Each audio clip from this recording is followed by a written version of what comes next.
Olá pessoal, tudo bem? Vamos dar início aí a mais uma aula sobre a Antiguidade Clássica.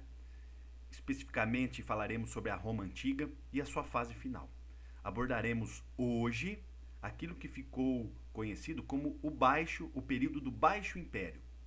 Quais são as características, gerais aqui do Baixo Império? É o período de crise e decadência do Império Romano, que vai do século 3 depois de Cristo até o século 5 depois de Cristo, quando então temos a queda do Império Romano Ocidental no ano de 476 depois de Cristo.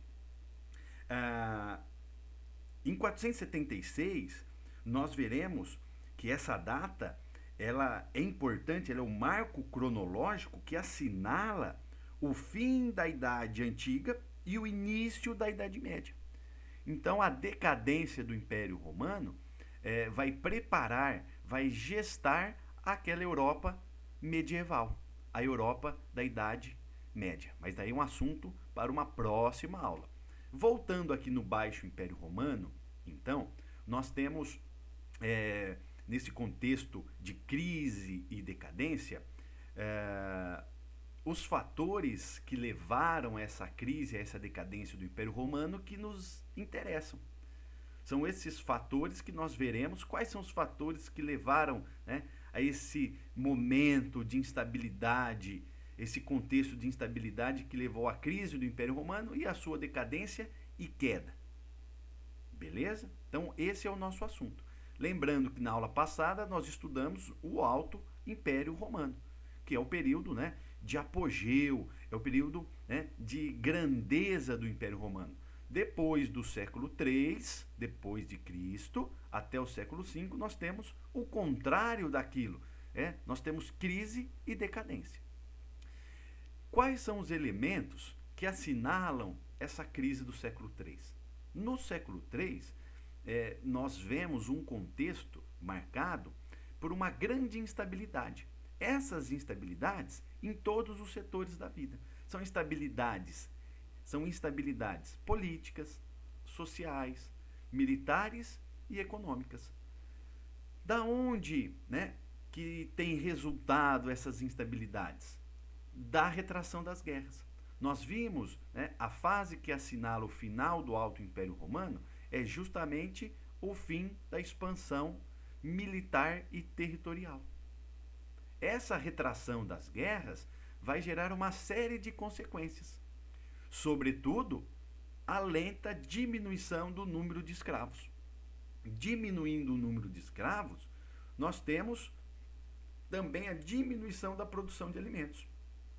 Essa produção alimentar insuficiente é decorrente da retração das guerras e da diminuição do número de escravos. Então, vale dizer que o fim da expansão militar e das conquistas trouxe consigo um lento decréscimo do número de escravos e, correlativamente, a um aumento do preço da mão de obra. Então, a crise nesse setor escravista, a crise do modo de produção escravista, que marcou aí a antiguidade clássica, levou a uma queda na produção e ao aumento dos preços das mercadorias e a uma baixa arrecadação de impostos. Então, é essa a ideia que está presente aqui. A crise do escravismo, vai gerar a diminuição do número de escravos, que vai gerar novas formas de trabalho, como, por exemplo, o colonato, que é aquele camponês que estará vinculado à terra para suprir a falta, de braços escravos. E desse ponto de vista, nós temos essas alternativas, ou a busca de alternativas para o mundo do trabalho, com destaque para o colonato. Quem era esse colono? Era um camponês dependente, vinculado à propriedade, de um patrício, de um senhor, e esse colono ele tinha que pagar pelo arrendamento, pelo uso de um lote de terras. E muitas vezes, para evitar que esses colonos fugissem, desses tributos, o Estado, né, que fugisse dessa condição, o Estado romano passa a exigir a sua permanência no lugar de ocupação. Então restringe essa circulação. Então, o aparecimento do colonato, desse camponês vinculado à terra, significa a busca, né, de novas formas de trabalho para suprir a decadência do número de escravos. Essa situação vai gerar uma desorganização nas estruturas produtivas do mundo romano. Por sua vez, nós temos, né, como já disse, o encarecimento da mão de obra e do custo de vida. Isso fica evidente no comecinho aqui do século IV, né, na passagem do século III para o século IV, com o chamado Edito do Máximo, que foi decretado pelo imperador Diocleciano. O que esse imperador fez com essa lei do máximo? Ele fixou, né, foi a fixação dos preços das mercadorias e dos salários e do pagamento, por exemplo, de salários. Por quê? Para conter a inflação. Inflação, quando a inflação existe, significa, né, que você tem uma desorganização do mundo da produção. E o Edito do Máximo tentou, de uma maneira arbitrária, conter essa decadência do modo de produção escravista vinculada à retração das guerras, né, ao fim da expansão militar e territorial, que diminui o número de escravos e gera todas essas consequências. Por sua vez, essa retração das guerras também vai gerar a baixa arrecadação de impostos, né? Menos guerras, menos impostos para o Estado romano.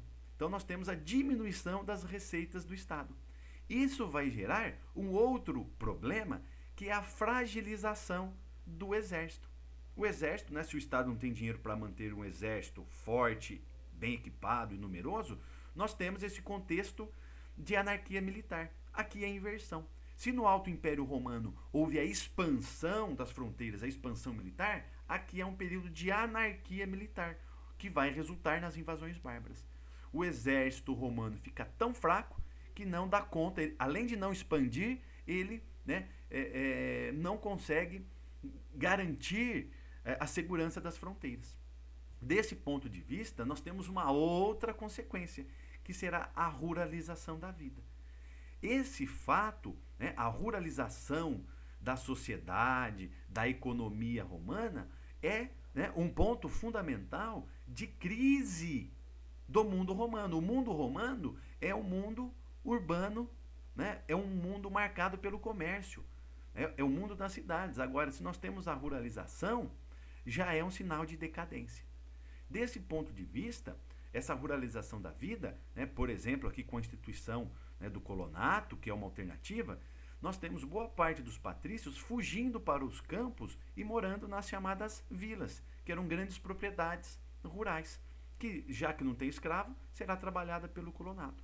Alguns autores assinalam, né, a sementinha dos feudos a essas vilas, mas é um assunto que nós estudaremos lá na formação do feudalismo.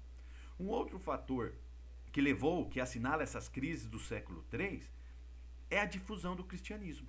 Mas como assim a difusão do cristianismo está ligada à crise do mundo romano? Vejamos.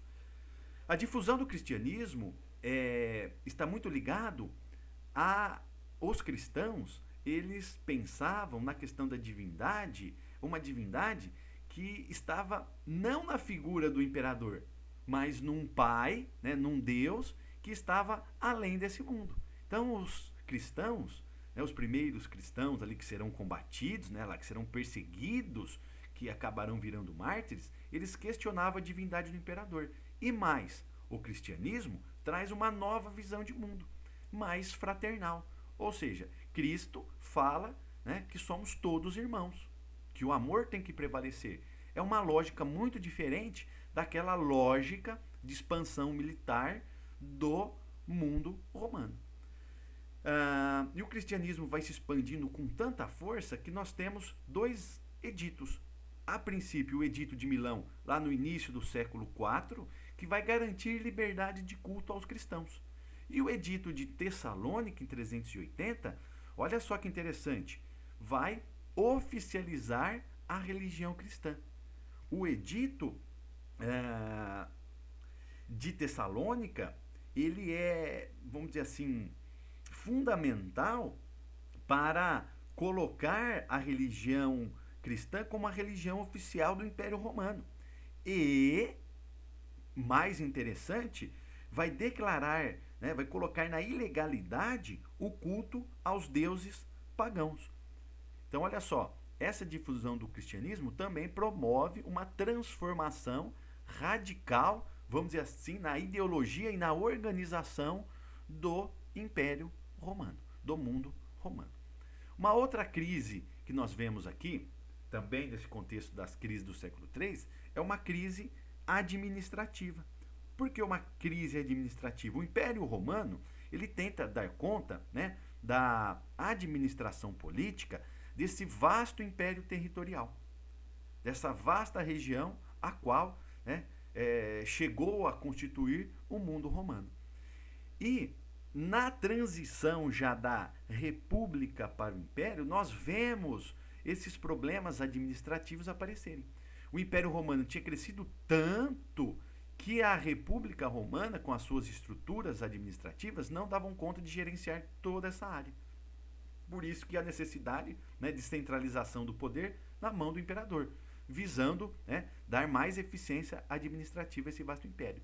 Porém, nem a questão do imperador soluciona esses problemas decorrentes da expansão militar, né, da retração das guerras e todos esses problemas que nós discutimos aqui nas crises do século III. Essa crise administrativa, ela representa uma necessidade de achar alternativas também para gerenciar este grande império romano. Olha só, nós temos uma saída, foi a tetrarquia, a divisão do império em 4 partes por Diocleciano.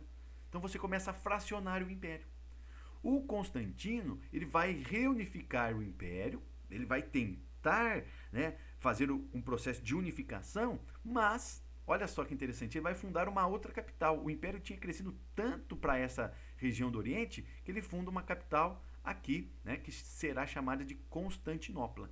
Era Bizâncio lá com os gregos, os romanos dominaram, nós temos, né, a fundação de Constantinopla e também, né, nessa região posteriormente, que será invadida aí pelos turcos ao longo da Idade Média, lá no século, para ser mais exato, lá no século XV, a cidade de Constantinopla hoje é a cidade de Istambul, só para elucidar essa questão. Mas voltando aqui à crise administrativa, nós temos a divisão, né, já uma divisão que será fundamental para esse fracionamento do Império Romano.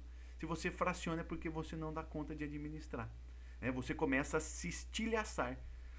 O mundo romano, então, esse império será devidamente dividido após a morte do Teodócio em 395. Então, olha só, o Constantino, ele reunifica o Império Romano, mas funda 2 capitais, uma em Roma e a outra em Constantinopla. Com a morte de Teodócio em 395, o império será dividido entre seus 2 filhos. O Arcádio fica com o Império Romano do Oriente, sediado aqui em Constantinopla, né, com a capital em Constantinopla, e o Honório fica com o Império Romano do Ocidente, que a sede é aqui em Roma. Isso representa já uma fragmentação do mundo romano, ou seja, é um sinal da fraqueza administrativa do mundo romano. E para fechar essa aula de hoje, nós temos, né, a queda de Roma no ano de 476. As constantes invasões bárbaras, né, os povos bárbaros, aqui os vândalos, os alanos, os visigodos, os hunos, os germânicos, irão, né, por conta da fraqueza, da fragilidade do exército romano, irão penetrar nas fronteiras do Império Romano e constantemente passarão a saquear Roma.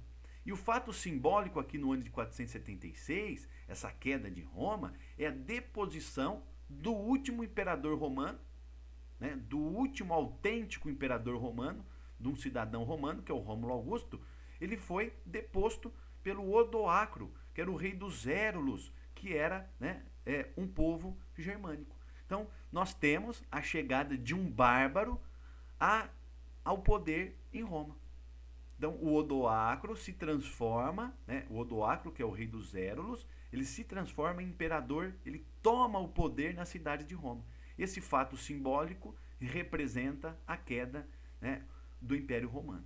Então, esse período que nós estudamos aqui, de crises do século III, na verdade, ele é o início de um processo, né, de crise que vai resultar na decadência do Império Romano lá em 476. Então é o fim do mundo romano, é o fim do Império Romano. E aí nas próximas aulas, né, nós passaremos a estudar nessa Europa a chamada Idade Média. Beleza, pessoal? Por hoje é isso. Um abraço.